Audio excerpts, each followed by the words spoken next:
皆さんこんにちは。ワールドラバーマーケットのぐちです。今日はですね、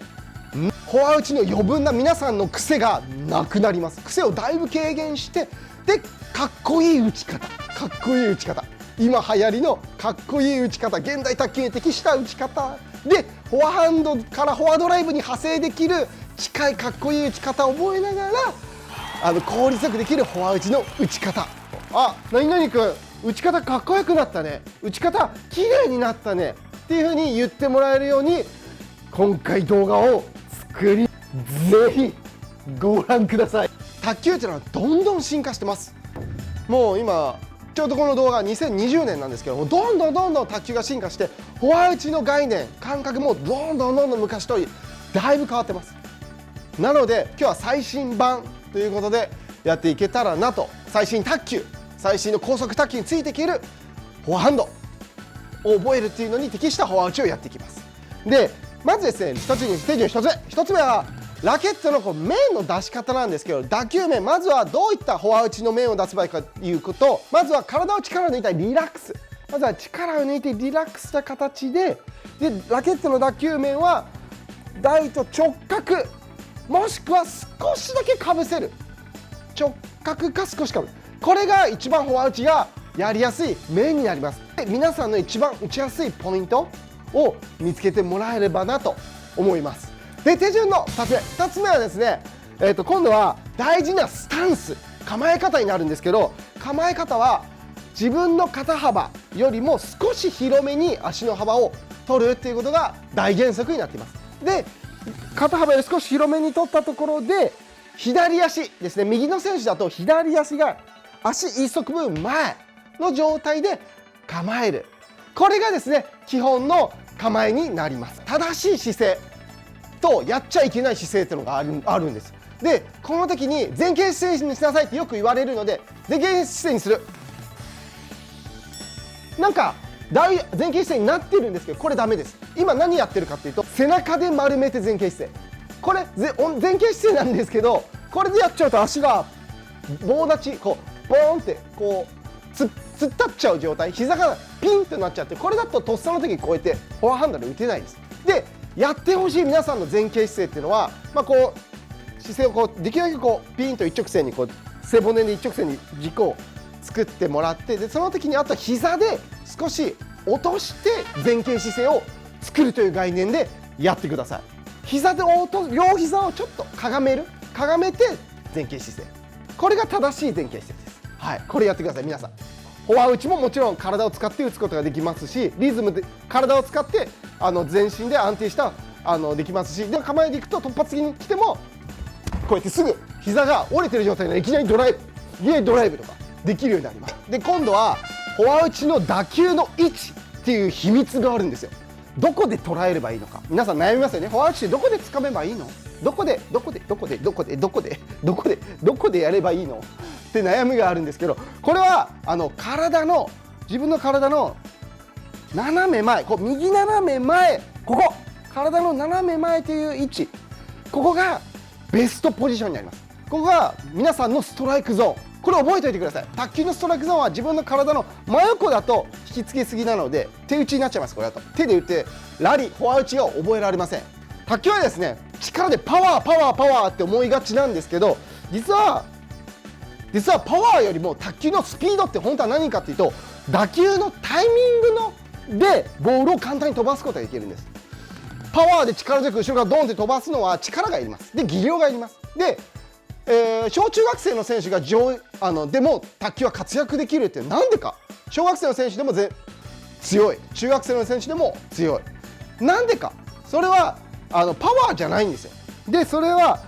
打球のタイミングだけ利用するだけで勝手に速いボールが出るんですよね、卓球は。で後ろで打球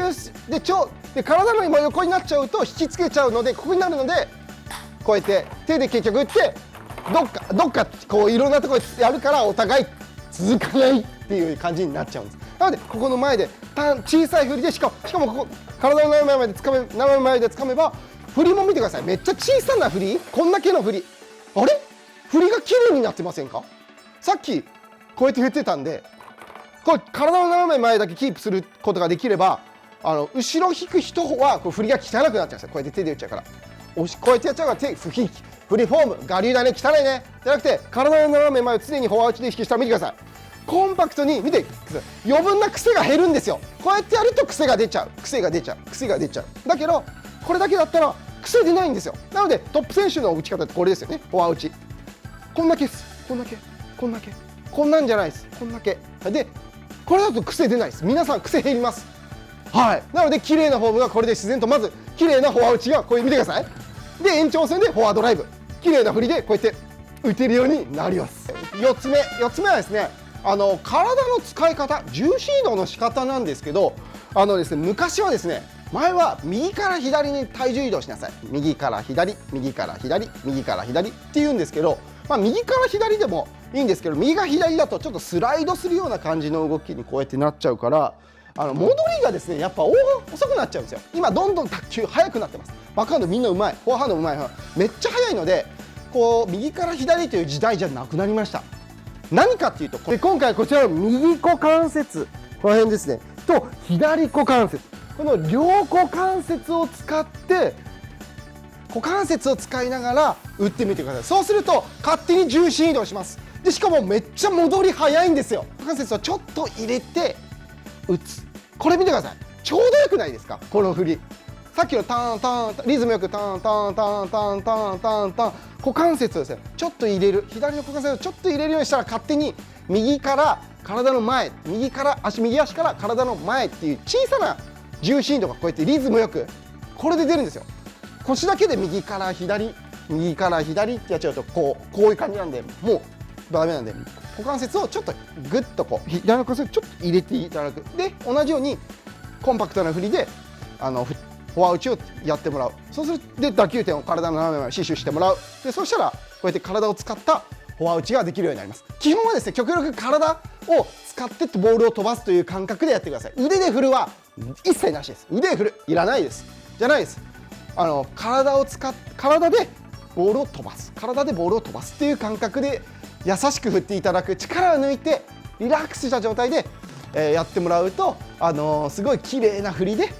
股関節使うとさらにかっこいい振り、股関節使うとかっこいいで、何も使わないとこうやってなっちゃう。ちょっとダサいですよね、手打ちだなって。股関節入れるとちょっと強そうじゃないですか。ちょっと強そうな股関節入れることでちょっと強そうな振りになります。は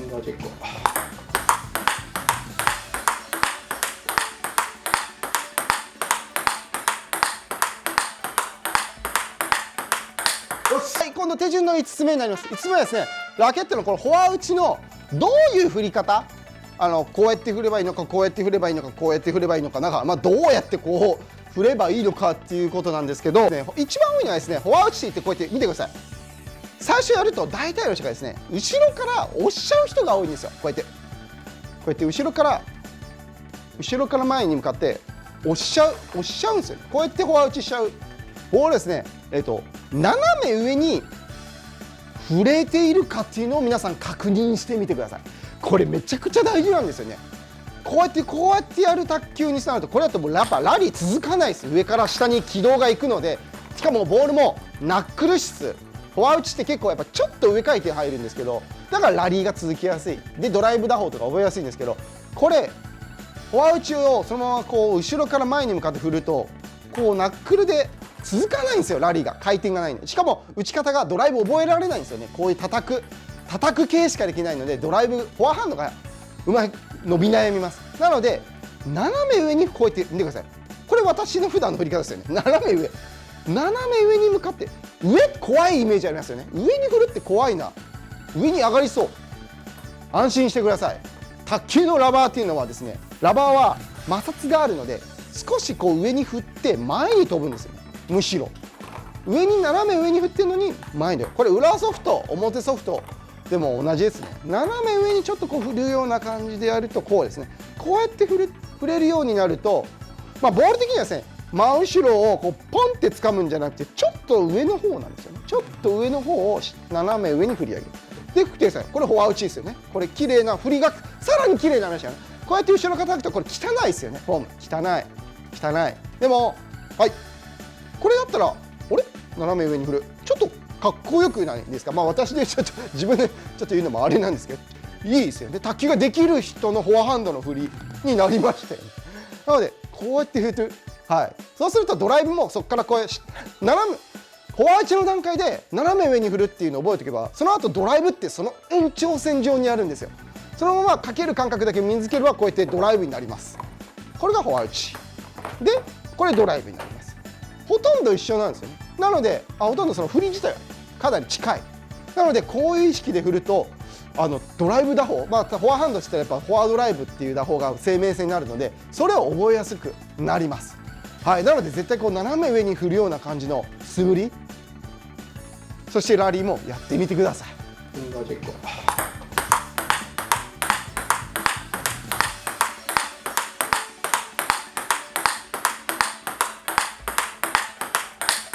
手順6個目ですね。6個目ですね。ちょっと体が安定しない方とかはやってほしいんですけど、左手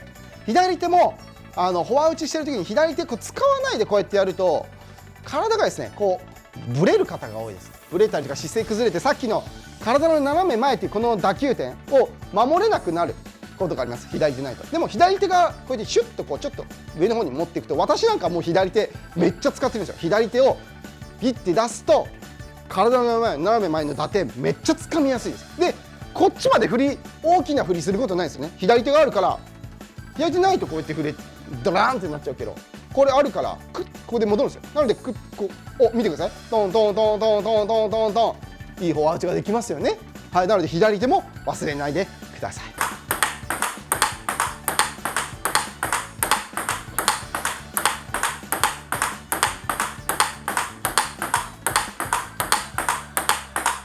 7個目はですね、これはですね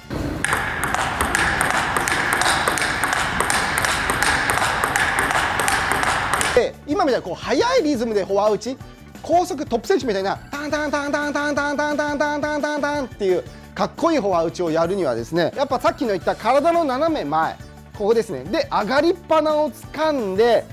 ですごく弱い力で入れるっていうことを意識するだけで入ります。今のリズムでいきます。でなので力は入れないですよ。入れない。誰もトップ選手フォア打ちの時こんなこと誰もしてないです。これすごい力抜ける、リラックスして力入ってない、全然力抜いた状態で打球点だけ上がりっぱなを掴んでチャンチャンチャンチャンチャンチャンチャンチャンチャンでも体の斜め前だったらこうやって上がりっぱなで勝手に帰るんですよ。でもこっちだったら同じ力だったらこう届かないです。なので自分で振らなくちゃいけない。そうなるとピッチが落ちます。なので体の斜め前でやると勝手にオートマチックに帰るフォア打ちの打球ゾーンがあるので、この位置であとリズムタタンタタンタタンタタンタン、これリズムを意識すると速いフォア打ちができます。リズムタンタンタンタンじゃなくてタンタンタンタンタンタンタンタンタンタンタンタンタンタンっていう感じのそのリズム感をこうやって意識しながらやるとポンポンポンポンポンポンっていう感じでなります。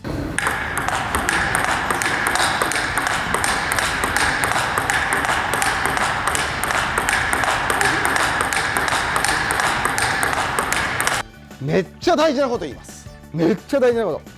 それはこのフォア打ちをマスターする、フォア打ちをちゃんと続けられるようになるポイントは、実は相手への思いやりが大事です。思いやりどういうことって思うんですけど、フォア打ちをクロスで続けますよね。皆さんフォアクロスで続けると思うんですよ。フォア打ち続けます。でこの時に相手のことを思いやって、相手のここちゃんとこの一番打ちやすい、さっき言った体の斜め前、ここ一番ここのポイントにちゃんと優しく送ってあげるということを意識して、お互いの2人の共同作業をすることでフォア打ちが長く続きます。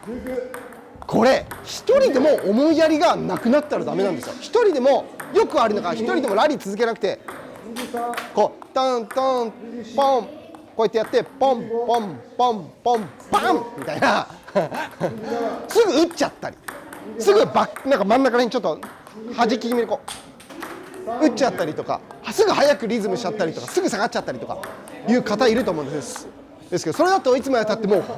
フォアハンドの基本はこれじゃいつまでも覚えられません。学校で皆さん思いやりフォア打ちをみんなでやってください。もう回数も数えることおすすめです。回数も100数えながらやると相手も目標ができ、ラリー数打ってる打球数が多くなるので、それ毎日積み重ねたら2倍3倍って練習量ライバルとのフォアハンドの差がつきますね。フォア打ちって最初やっぱ100回200回300回ってやっぱできないといけない、この相手との思いやり練習でフォア打ちを鍛えるっていうのが特に大事です。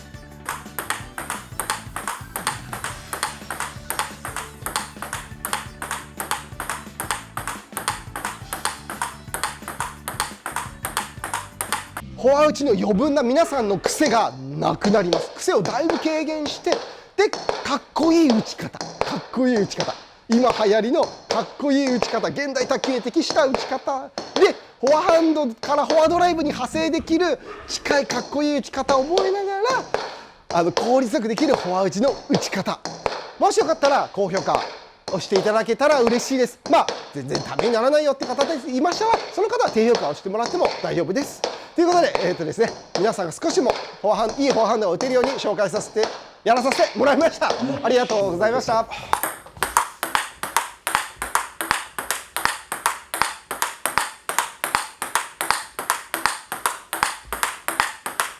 よし。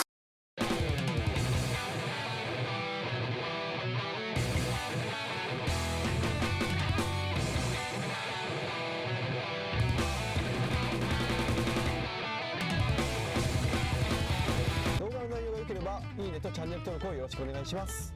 ありがとうございました。